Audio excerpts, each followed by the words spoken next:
और क्या गारंटी इनके रहते हुए फिर अगला बीपीएससी का फिर परीक्षा आएगा तो पेपर लीक होगा कि नहीं होगा?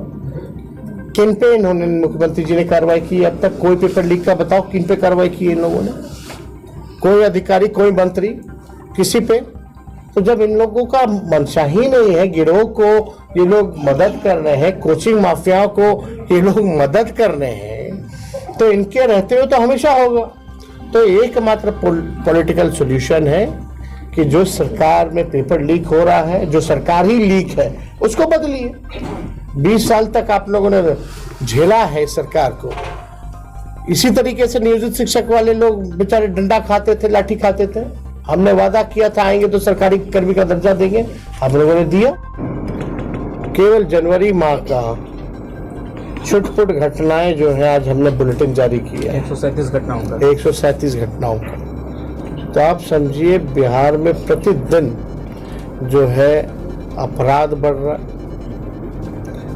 लूटपाट, अपहरण, हत्या, बैंक की रॉबरी, आपका गैंग रेप जैसी घटनाएं, या जनप्रतिनिधि किसी को मीडिया वाले को पीट रहे हैं या सासाराम के दलित जनप्रतिनिधि उनको पीटा जा रहा। इस तरह की घटनाएं लगातार जो है हम लोगों के सामने आई हैं और पूरी तरीके से ये सरकार विफल है।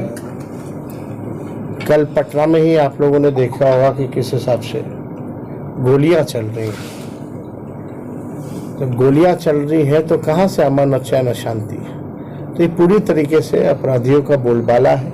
सरकार कोई कार्रवाई नहीं करती है, बल्कि अपराधियों को जेल से छुड़वाने का काम करती है। उनके लिए नियम कायदा बदल दिया जाता है और अपराधी जो है सीएम हाउस बैठ करके मिलते हैं और सीएम हाउस से ही जो है कंट्रोल किया जाता है। तो हम सब लोग यहाँ आ जाए वो देखना नहीं चाहते। तो मुख्यमंत्री प्रगति यात्रा नहीं बल्कि इनकी दुर्गति यात्रा पर ये निकले हैं और प्रगति यात्रा में जनता दुर्गति दिखाना चाहती कि बिहार की क्या दुर्गति होगी।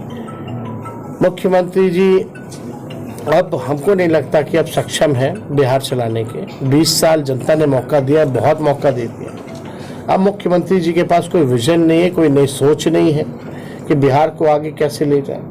कभी कोई प्रयास नहीं किया गया उनके द्वारा कि बिहार में निवेश कैसे हो, कारखाने कैसे खुले। हम लोग जब थे तो रीगा शुगर मिल हम लोगों ने खुलवाने का काम किया। तो हम लोगों ने कई काम हम लोगों ने किए 17 महीने में जो आज तक जो है नहीं हुआ था। वही मुख्यमंत्री जी 20 में कहते थे असंभव है, बाप के पास से पैसा ला के नौकरी देगा। वही 17 महीने में हम लोगों ने गांधी मैदान से उनसे ऐलान कराने का काम किया।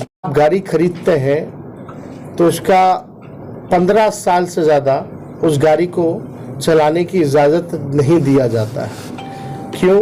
क्योंकि गाड़ी जो है खटारा हो जाता है, प्रदूषण फैलाता है, बार बार सर्विसिंग की ज़रूरत पड़ती है, फिर भी ठीक नहीं होता है। तो जब सरकार 15 साल जो गाड़ी है उसकी इजाज़त नहीं देती उससे ज़्यादा चलाने की, तो ये सरकार को 20 साल हो गया है। तो जनता भी इस बार देख रही है कि अब सरकार जो है किसी काम की नहीं है। मुख्यमंत्री केवल चेहरा है। चंद अधिकारी और चंद नेता अपने लाभ के लिए इनके चेहरे का इस्तेमाल कर रहे हैं और बिहार के खजाने की लूट मचाए हुए हैं, भ्रष्टाचार फैलाए हुए हैं। असली सीएम हमने बार बार कहा कि डीके बोस ही है सुपर सीएम। मुख्यमंत्री अब केवल नाम के रह गए हैं। कई शोक होता है, गांधी जी की श्रद्धांजलि दी जाती है तो उसमें ताली मारते हैं। हालांकि इस पर हमको टिप्पणी उस पर ज़्यादा हमको नहीं करनी है, लेकिन अब वो उम्र भी उनकी नहीं रह गई है, योग नहीं रह गए हैं कि वो बिहार चलाता है।